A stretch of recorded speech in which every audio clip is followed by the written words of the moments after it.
I'm Catherine McLean, founder and CEO of Dylan Green, and today I have with me Elizabeth Kaiga. She's the Chief Commercial Officer at DNV in North America. Thank you for joining me, Elizabeth. Thank you for inviting me to have this conversation. So Elizabeth stopped by the Dylan Green headquarters, that is my house, on the way to the airport. And so I'm really excited to have her join me. Can you introduce yourself and tell us more about your current role at DNV? Absolutely. My current role at DNV is Chief Commercial Officer within the Energy Systems Group at DNV, and in North America is the region that I'm focused on. In that capacity, I lead our commercial strategy and related activities with a focus on customer centricity and quality assurance. DNV, for those who are not familiar with the brand, is an independent engineering firm with expertise in testing, certification, technical advisory services. And we offer those services across the entire energy value chain. But I should also specify, we also work in a few other sectors beyond energy. For purposes of this conversation, we're obviously focused on the energy conversation. DNV supports our clients in navigating the energy transition by offering solutions and services to make sure that we do this in a way that is reliable and safe. And happy to be here. Cool.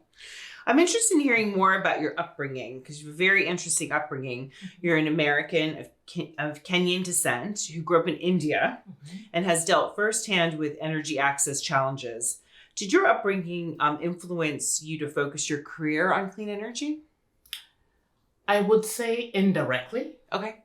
And I will start by just referencing the fact that I'm part of a generation of kids that were referred to as third culture kids. I think the politically correct term now is cross-culture kids. Okay. And so this is a term that pertains to a group of people that have a hard time answering the question, where are you from? Right. kind of put very simply.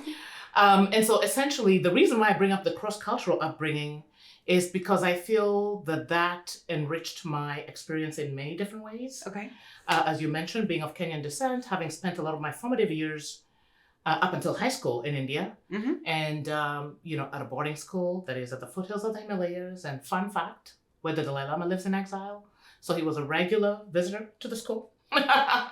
Obviously. So just a little side note. But that experience, while it didn't directly impact my career choice within energy, I think what it did is give me a very unique perspective on energy challenges, especially as pertains to energy access, energy affordability, energy availability. Right. And so I think that lens is what I bring to my career and has been really impactful in the work that I do and sort of how I view the industry. Right. And the future of the industry as well. And it probably always gives you that sort of inclusion lens. Like you're always wanting to make sure that everyone is coming on this journey of energy transition, right? You had an internship with the UN Environment Program in Kenya, where you focused on women in the environment. How did you make your way into your current role as Chief Commercial Officer at DNV? Do you have any advice for others looking for a similar path? If I reference back to that internship, it would age me because it was so long ago. Yeah. So I wouldn't necessarily say there's a direct correlation between that particular internship. But again, like my prior answer, there's a lot of things that are intertwined, right? So, that internship, again, opened my eyes to some of the challenges in emerging markets. Right. The UNEP, which is the United Nations Environmental Program, is actually headquartered in Nairobi, Kenya. Oh, so that's where the internship was. So I would say that definitely gives you a different perspective. In terms of my career, when I look at it, just as I was reflecting on this conversation, I've worked for 2 engineering firms and I'm not an engineer. I've worked for 2 accounting firms, I'm not an accountant or a CPA. So when I look at my career, I think what I would say is it's been unconventional. Right. It hasn't necessarily, when we're given career advice, sometimes we're led to believe that the right career is sort of like a straight path, with very specific guidance on how you get to the top. And I would just say that's not really the reality. So for me, my path was more unconventional. If I had to give advice to others on that, I would say that it is perfectly fine to take the road less traveled. Right. I would especially say that for women. Right. Because I think, again, our career paths are there's unique challenges that are faced by not just women, but also underrepresented communities. Right. So I would say, one of the pieces of advice that I would say, it's okay to take that road that's less traveled and get there in a different way.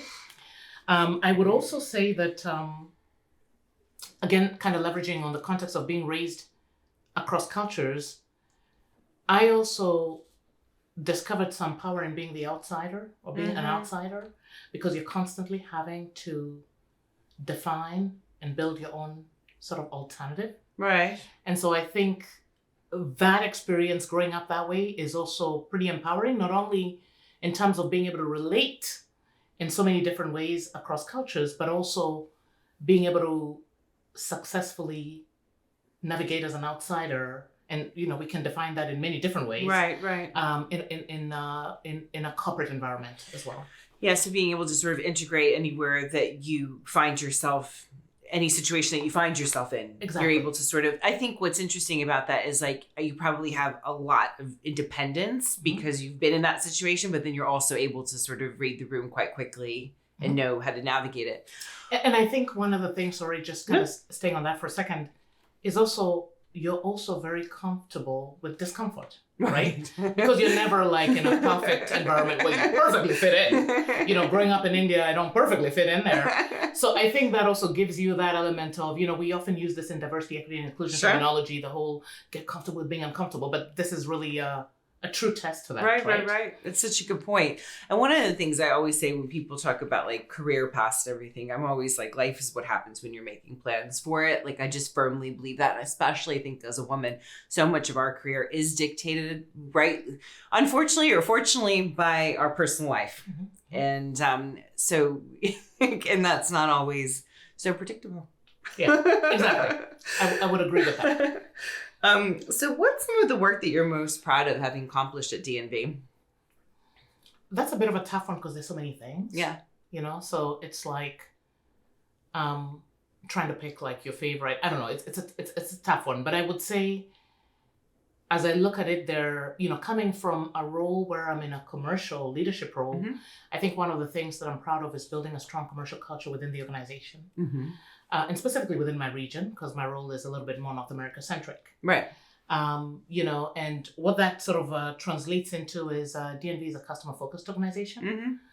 Not just in the sense of empowering our customers with insights and strategies and solutions, but also doing that in a way that ensures reliability and safety. We're very focused on safety. Right.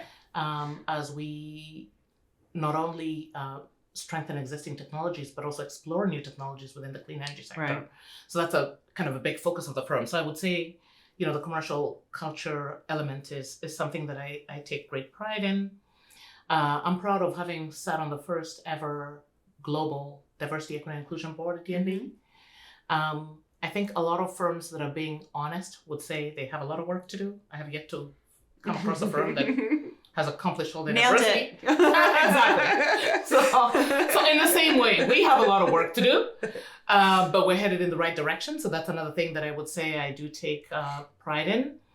And last but not least, and this is very important to me both personally and professionally, is the fact that DNV did roll out within our service offering energy equity services.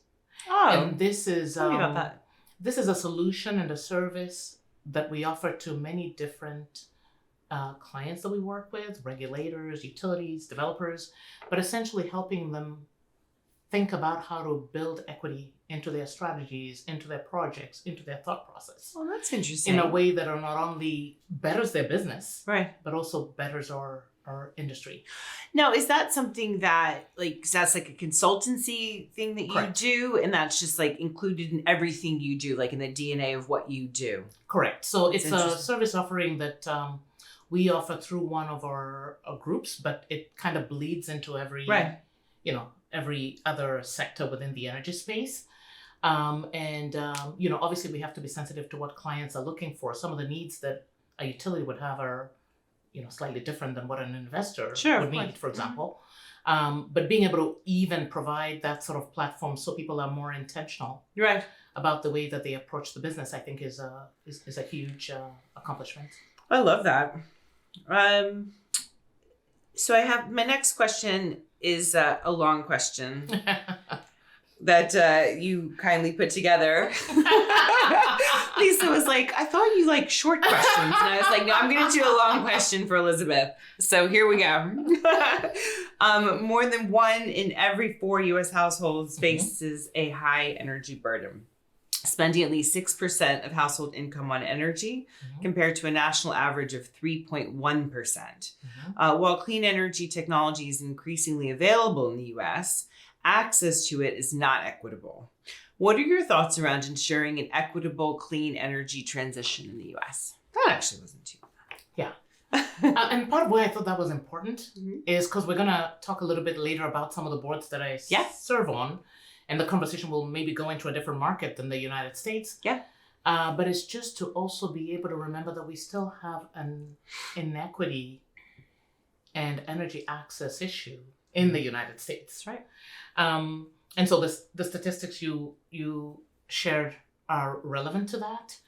One of the other statistics, and I'm just going to look at my notes because I want to be correct on this, is that if you look at solar, for example, solar has benefited higher income households, which are 4 times more likely to adopt it than low income families, even though 42% of residential rooftop is in low to moderate income communities.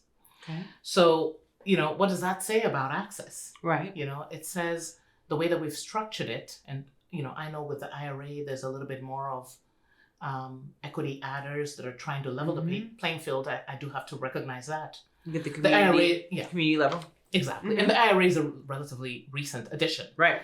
But if you're looking at this just purely in the way that as an industry we've rolled it out, we've essentially said, well, if you don't own your home, no solar for you, right? You can't, no rooftop solar. If you don't hit a certain FICO score, which, would go, none for you. Right. So I think part of that is also just trying to think about how do we do this in such a way that the benefits of clean energy, and I picked on solar in this instance, but generally that those benefits are shared by all in the US. So, and in thinking about this, there's, a few different, I don't know if I should call them triggers, but a few different things that I think could be helpful. We just covered the IRA. That's a policy mechanism. And I think making sure that we're thinking about climate policy in a very intentional way, both at a state and federal level, is pretty important in terms of just, again, leveling that playing field and making sure that everybody can benefit. I often talk about financing. It's always really weird at a conference when you have, a bunch of bankers and other types of investors and you ask them an equity question. Right. Because I don't think that is something that it's getting better, but I don't think that's something that sector has always led with. It's interesting that you mentioned this because I'm just in the process of working. I've been doing some work with green banks, like DC Green Bank, Montgomery County Green Bank, New York Green Bank. And this is something I find fascinating, like really being able to focus on the county level or the city level, small loans or small projects that are really going at the grassroots level within these communities. Do you have any experience speaking with orgs like that? I mean, I've spoken to not the smaller ones, but I've spoken to slightly larger financial institutions and had conversations around just even the underwriting process. Right. So when you do your underwriting for a community solar project, because that's one way to make it accessible to others. Right. Does that underwriting criteria need to change? Do you need to explore it differently to make it more equitable? It's a question. I'm not on the financing side of the business, but it's a question. And it's not accusatory either, I'm sure. You're asking genuinely, are we looking at this, right? Yes. I think sometimes as women, it's everybody's oh God, it's no, just asking. Yeah. So I think it's a question that we need to ask. I think it's a question that the financing sector needs to ask. Right. How do we make it more equitable? The other piece that I often bring up is the ESG piece, which everyone talks about. There's very heavy focus on the E, a lot less so on the S and G. But the S and G are pretty important. Yeah. In terms of making sure that things are equitable, right? The E, environmental, I think a lot of people got that. Nailed it. Let's talk about governance.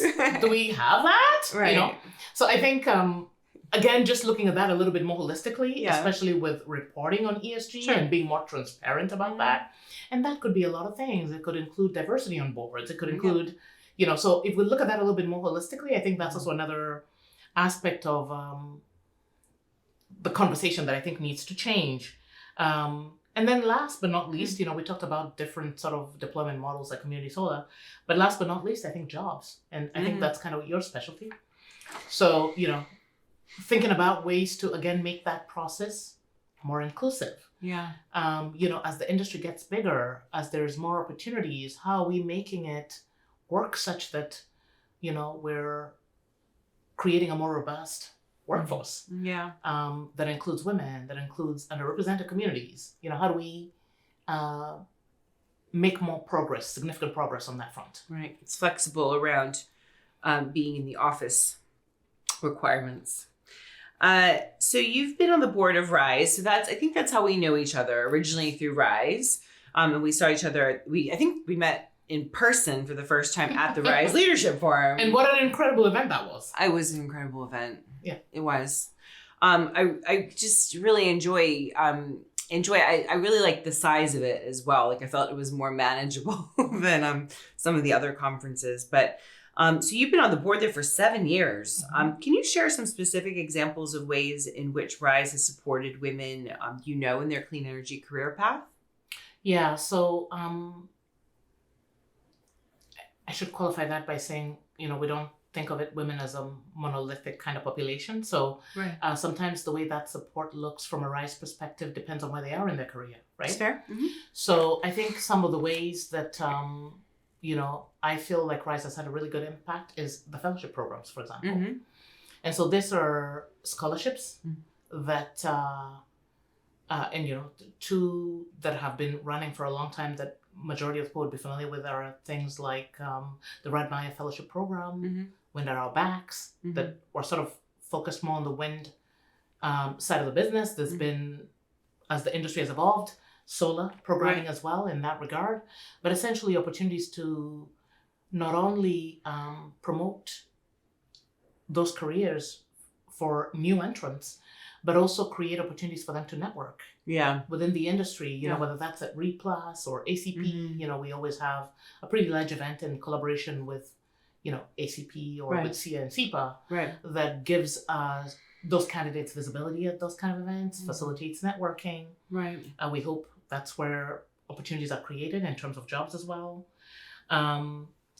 Mentorship and peer mentorship, whether it's at a more junior level for new entrants into the industry, or even peer, or trying to create a space for executive women as well. To because they have different challenges, to also kind of gather and share experiences. I think is another way that works. We have a pretty active job board program where we post. We work with a lot of our corporate sponsors to highlight some of the jobs that are available in the industry. And then thought leadership, as well as promoting thought leadership with our speaker bureau, which a lot of the more seasoned and experienced women can sort of position themselves as potential speakers. We don't want to hear the constant refrain that we get when we question why, a lot of industry panels do not have diversity. That there are no women. Where are the people? So we're trying to help solve that problem. That doesn't exist. That's a whole other session. But no, I love that speaker bureau. I got approached by them to do an event. I think it was Solar Plaza in California, which I couldn't do. But I think it's such a great idea. Like it just because it does take like the mystery out of where these people are, and so you could just have a one-stop shop kind of thing. So what are some of the top reasons why you think people should join or support Rise? Because all this awesome things that I just shared with you, guess what? Takes money. Yeah. So we welcome corporate sponsors. Yeah. I think this is a mutually beneficial relationship. Mm-hmm. You know, obviously you help advocate and promote the advancement of women in the industry through RISE, but I also think it ties in well with a lot of corporate sponsors that are also pursuing specific initiatives within their DEI programming, right, or within their corporate initiatives. Right. I think there's good alignment there. I also think that, you can join RISE even if it's not a corporate sponsorship. You can join as an individual member. The cost is very reasonable. Yeah, the cost is very reasonable. Yeah. And if you're a student, we can even give you a more reasonable rate. But essentially, it's the other reason would be to kind of be part of that community. Yeah. Create a community around you that can support you in many ways. As you know, RISE has 39 chapters and growing. And that means we're in 39 cities, which probably means about at least 30 plus states. It's very rare that a state has more. Pennsylvania might be the exception, but typically, and Texas. Look at me, because I actually did help with launching the Houston chapter. We also have a strong Austin chapter. Yeah. So there are states that have multiple cities, but generally what a local chapter does is give you an opportunity to engage with RISE at a very local level. Right. Whether it's on local issues or just being able to meet with people in person, I think is another really good reason to join and kind of, build that community around you. Yeah. That's one of the things I like about it the most. It's that it's like national, but you have your sort of local chapter, if you like. So my last question is about Solar Sister. So you've been on the board of Solar Sister for nearly 3 years. Can you talk about what Solar Sister is and why you support this organization? Because I know there's Solar Sisters, but there's an OG Solar Sister. Yeah. So tell me about. Yeah, there's Solar Sisters as publicized by Abby. Yes. So different. You should have franchised this.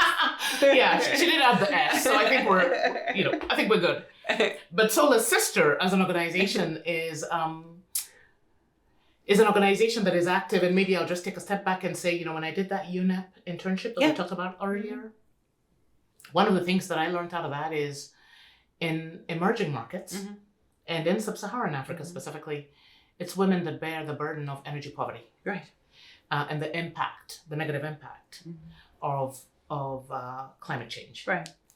So Solar Sister, and why I joined this organization is because Solar Sister believes that, again, women can be part of that solution and should be.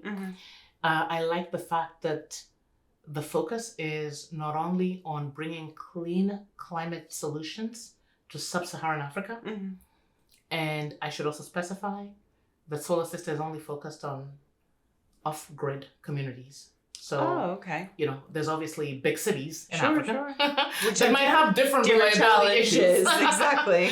But, we're looking at what we sometimes refer to as the last mile. Right. So these are more rural communities. I love the fact that model not only brings clean energy solutions, very simple. Could be a clean cooking stove that makes a heck of a difference. Could be a lantern that makes a difference. Could be a small solar panel, But the fact that it also creates an entrepreneurial opportunity for those women to also make money. Right. So it's a revenue generating model as well, I think is pretty powerful. And so that's why I'm such a big supporter of that organization. As you mentioned earlier, being of Kenyan heritage, that ties me closer to the continent as well. Right. And, this is an opportunity to have an impact in a really meaningful way. Right. What is called like micro businesses? Is that the term? Yeah.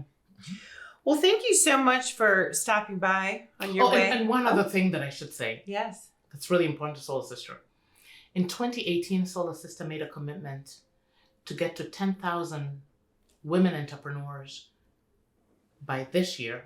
Wow. And as of a few days ago, we have exceeded that number. We're now in excess of 10,000 women entrepreneurs that have benefited from this model. So, oh my goodness. That's just another thing that I wanted to throw out there because I think it's great when you set an ambitious milestone and you actually hit that. How many people are involved with Solar Sister? Like how many it's not just you doing this, No, obviously. No, we have a pretty decent sized board, Okay. lots of experience, Okay. men and women Yeah. on the board. Yeah. Just I should mention that. And a lot of them have had experience in emerging markets, whether it was working with companies like, Chevron in Africa and other places, Right. or working with development agencies and banks. Mm-hmm. So we have a board that helps drive that vision. We also have a really incredible network on the ground Mm-hmm. in each country. Solicist operates in 3 countries currently. So that's Kenya, Tanzania, and Nigeria. Okay. And in each of those countries, there's a country leader Yeah. as well as a team, because this has to be, you can't execute this without having people on the ground that believe in this vision, Right. that can also be the face of this organization. Right. And so we have a pretty powerful team that we also deploy locally, but in addition to the board that I just described. Well, thank you for stopping by Yes. and visiting me, telling us all about your incredible journey. I really appreciate it. Thank you. Thank you for having me.